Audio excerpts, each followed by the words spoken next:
Hello everyone. Welcome to my channel. Please subscribe and hit the bell icon. Poppy visits Finn to discuss Luna's dad and Thomas proposes to Hope again.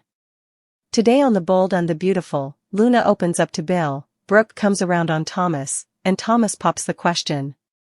All products and services featured are independently chosen by editors. However, Soaps.com may receive a commission on orders placed through its retail links, and the retailer may receive certain auditable data for accounting purposes. At Forrester, Thomas tells Ridge his encouragement where Hope's concerned means the world. Ridge says life is short, find your future, grab it, hold on to it. That's exactly what Thomas intends to do, today. In the design office, Brooke can't deny that Hope is in a great place. Hope and Douglas seem to be thriving too, and Thomas seems to be in a better place as well.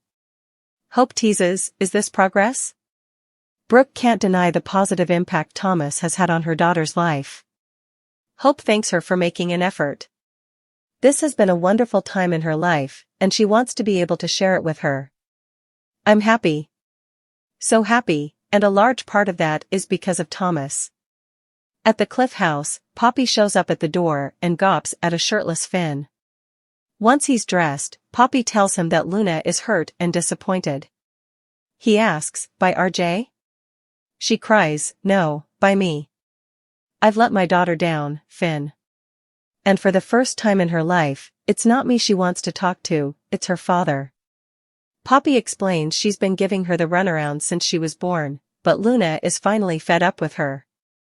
Finn asks if she knows who the father is, and if she'd consider opening up to her. Poppy muses, it seems more and more like I have no choice. Finn tells her, well, that's your call, but what I don't understand is what I have to do with this. At Poppy's apartment, Bill learns Luna and her mother had a fight. He realizes she wishes she could talk to her dad. He's not her dad, but can be a good listener. Luna says it's kind of him to offer, but she probably shouldn't get into it. Bill says, fair enough. Luna offers him a drink. Bill asks if she has scotch. Luna says her mother doesn't drink. Bill nods, she's all about relaxing with her mints. Luna's expression changes, but she doesn't explain. Instead, she asks if Poppy has ever talked to him about her father. Bill admits he and Poppy have discussed Luna's father, and for a while he thought, maybe hoped, that it could be him. Brooke joins Ridge in the main office at Forrester and they canoodle after exchanging compliments. She tells him she had an interesting conversation with Hope about her and Thomas. Ridge says he had the same conversation with his son. He's convinced he's totally devoted to her. Brooke is beginning to think the same thing. Ridge thinks it's fantastic that she's changing her mind, but wonders why now. Brooke has seen positive changes in her daughter. She believes one of the reasons is because of Thomas. Ridge says that's all he can ask. Brooke wants happiness for her daughter. Ridge guesses Hope must be thrilled. Brooke says, yeah. She thinks they should take it slow, but she's giving Thomas the benefit of the doubt. Only Hope knows what's best for her. Hope in the design office. She's tickled by how excited he is to see her. He promises it will always be that way. He has a garment bag, and inside is a surprise for her. She feels lucky to be dating such a talented designer. Thomas says she's his muse. He presses her to try on the surprise, and she coyly asks him to help her take off her clothes. He quickly says, okay. Soon, Hope emerges from behind the screen in the golden gown, and tells Thomas it's stunning. There is nothing she'd change about it. It feels spectacular on and hits all the right places. Thomas says, it sure does. Hope thinks she should take it off, but he wants her to keep it on. You can have anything you want. I would give you the world. Hope says, you already have. Thomas tells her he has something planned and he wants her to wear it. He leads her out of the office. At the Cliff House, Finn asks Poppy, the reason you're here to see me is about Luna's father? Poppy replies, yes. I need to talk to you about that. At Poppy's place, Luna tells Bill that RJ thought he might be her father too, the timeline matches up. Bill nods. That's why he asked Poppy if he was her father. Luna guesses she said no. Every time she asks, her mother shuts down. Luna doesn't think there could be a legit reason for keeping this from her. Bill agrees she has every right to that information. As he told Poppy, any man would be proud to call her his daughter. Luna tears up. Thomas leads Hope into the showroom, which is decorated to the nines, including a candlelit dinner for two. She asks if this is about hope for the future. He says it's about the future, in a way. He has a speech he's practiced to try out on her. The future is full of uncertainty. How you get past that is to take risks and find successes. They've done it at work and personally as a couple. You trust your instincts and give second chances. Hope kept giving him more chances, and for that he is so grateful. Speaking of second chances, you said you needed more time. But I think we're ready. I think we're very, very ready. It's time for you to take this ring and put it on your finger. He takes the ring from her necklace and asks, so, Hope, make me the happiest man in the world. Say you'll be my wife. Say you'll marry me. Next on The Bold and the Beautiful, Hope gives Thomas an answer to his marriage proposal. Luna tells Bill about her frustration not knowing who her father is, and Poppy makes a big request to Finn. Briskly down the cobblestone streets of their small seaside town, her mind swirling with thoughts of the conversation she was about to have with Finn. Luna's dad had always been a sensitive subject, a topic surrounded by mystery and whispers. She tightened her coat against the brisk ocean wind as she approached Finn's quaint cottage at the edge of town. The smell of salt hung in the air, mingling with the scent of freshly baked bread from the nearby bakery.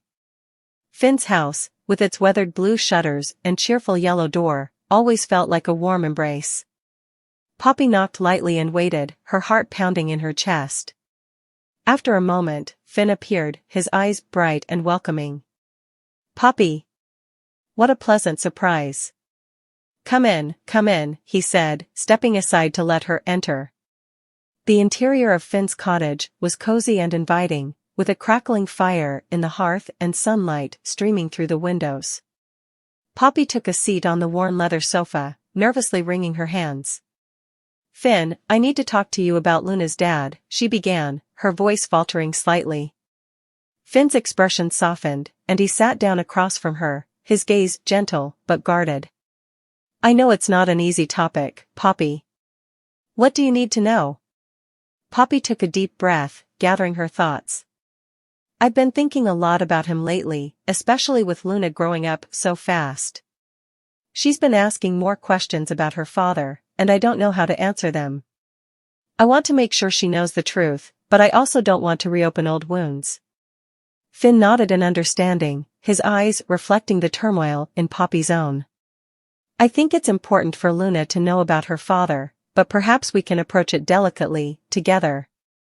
We can share the good memories, the love he had for her, while also being honest about the challenges he faced. Poppy felt a wave of relief wash over her at Finn's words. She had always admired his wisdom and compassion, especially when it came to matters of the heart. Thank you, Finn. I don't know what I'd do without you. Finn reached across the coffee table, squeezing her hand gently. You're not alone in this, Poppy. We'll figure it out together.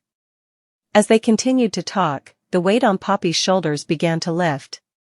With Finn by her side, she felt confident that they could navigate the complexities of Luna's past and present, guiding her with love and honesty. Meanwhile, across town, Thomas paced nervously in his small apartment, rehearsing the words he had been longing to say to Hope. It had been years since he had proposed to her, only to have his heart shattered when she turned him down. But now, with time and distance between them, he couldn't shake the feeling that maybe, just maybe, they were meant to be together after all. Taking a deep breath, Thomas grabbed the small velvet box from his pocket and made his way to Hope's apartment.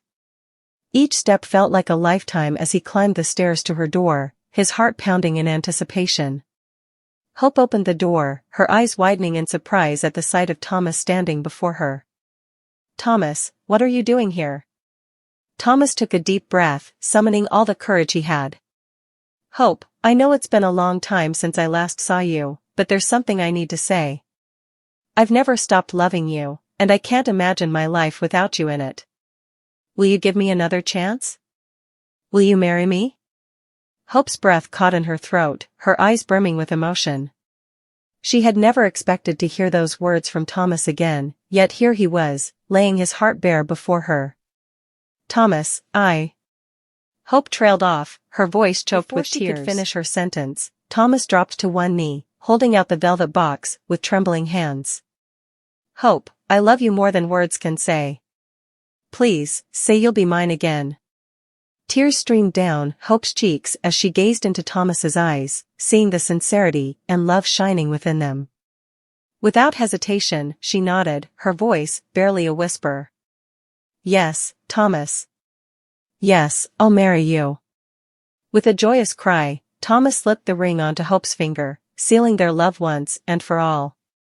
As they embraced, the weight of years of longing and regret melted away, leaving only the promise of a future filled with love and happiness.